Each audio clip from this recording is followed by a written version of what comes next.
on, everybody? Watching Tunnel here, back with another figure to review with you guys. And for this review, I'm going to be reviewing another Mattel figure from the DC universe. And this figure is Eugene. He's one of the champions of the Shazam from the Shazam movie of 2019. The protagonist played by Zachary Levi, which you see him in the front of the box right there, and the window box you can just see the figure exposed by Eugene right there, and on the bottom side you see the symbols of the gods and the name Eugene, DC, and Mattel. Bottom of the box you see the accessory there. It's another flexible figure.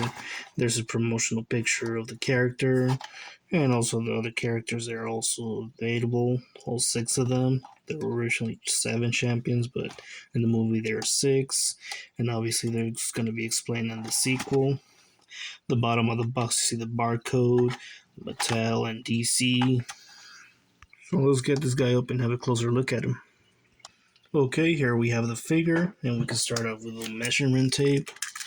And he measures up a little bit more than 6.5 centimeters, so it turns out to be almost a 17, more than 6.5 inches, which turns him to be more than almost 17 centimeters. But yeah, this is Eugene. Obviously, he's played by that Asian kid orphan from that one movie. And yeah, I mean, like, the adult version of him, obviously, it's like really, I really like the hair that he has, nicely, brushed, nicely sculpted. Yeah, looks really nice. Looks like a really good character, Obviously, from the other figure that I review, obviously doesn't have that defect. Well, at least not too much, from the color scheme seems to be the same as the neck, so that's really good. And obviously, it's got that little gap still on the figure there, but it's a figure that didn't cost a lot of money, so shouldn't take it too hard. But yeah, and obviously every figure, every champion, they have a different color.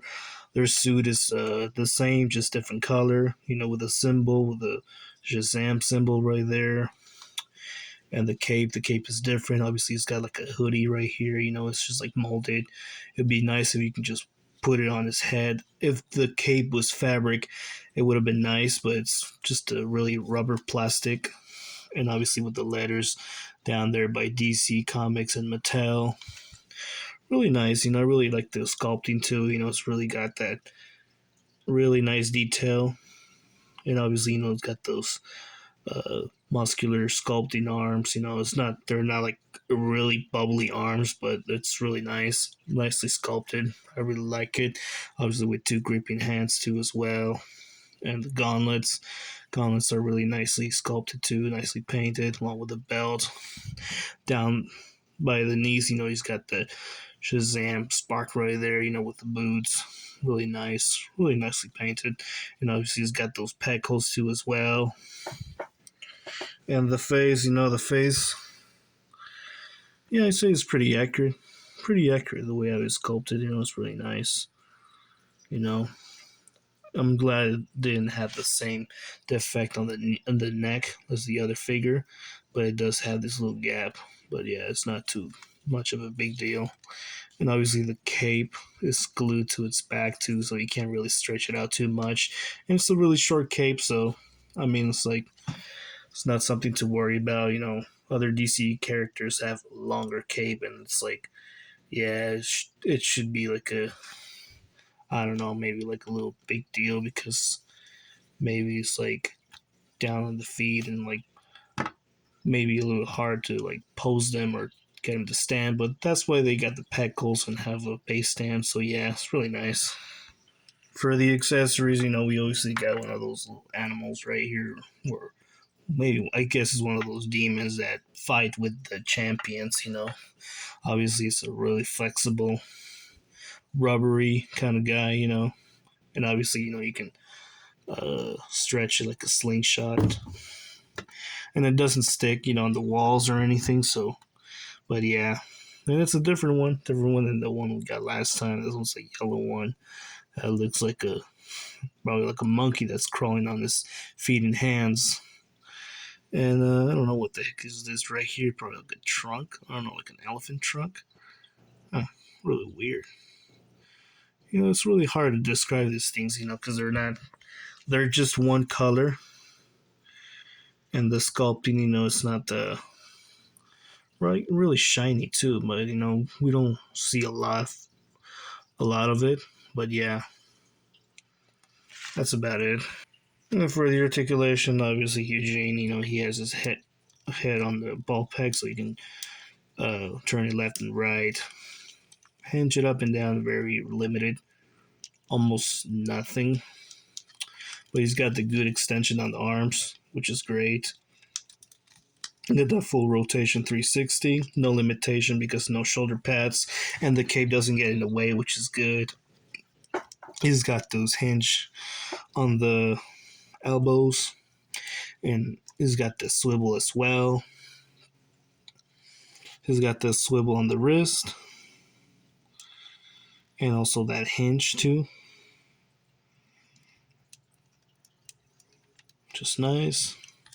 Just as the other figure, no articulation on the torso, just swivel on the waist. No ball joints on the legs, so you can't do any split, but you can kick about this much, about this range. Kicking backwards, not too much. He's got a articulation on the knee, no swivel on the thighs, and got rotation on the boots. No rotation on the feet, just the boots. Just great. It's a figure that he didn't really pay a lot of money for, so you can just have a lot of accessories. But yeah, for comparison size, here you have him next to Darla, his stepsister. Obviously, he's a little taller than her. Here you have him with a Martian Manhunter, 6 inch and a half, also a figure from Mattel. And here you have him next to a 6 inch and a half Batman from DC Collectibles. Here you have him next to two other DC characters. There are 6 inches and a half, also figures from Mattel. Moving on to the Marvel Legends, here you have him with a 6 inch and a half Cyclops and with a 5.5 inch Wolverine, both figures from Hasbro. Here you have him with two DBZ 6 inch DBZ figures from Dragon Stars. Here you have him next to the 7 inch Dutch and the 7 inch Ellen Ripley, both figures from NECA. Here you have him next to two 9 inch Xenomorph figures from NECA. And of course, two 8 inch Predator figures from NECA. So yeah, what do you think of this figure? Would you collect them? Would you add them to your collection? I probably would. It's a figure that you don't pay a lot of money to, so you can't have a lot of expectations with these figures. But they're not too articulated. But at least they gave us an accessory. The painting is okay. The sculpting is good. If I buy one, might as well get all six of them. Just to have them complete. Thank you guys for watching. I'll be seeing you next time.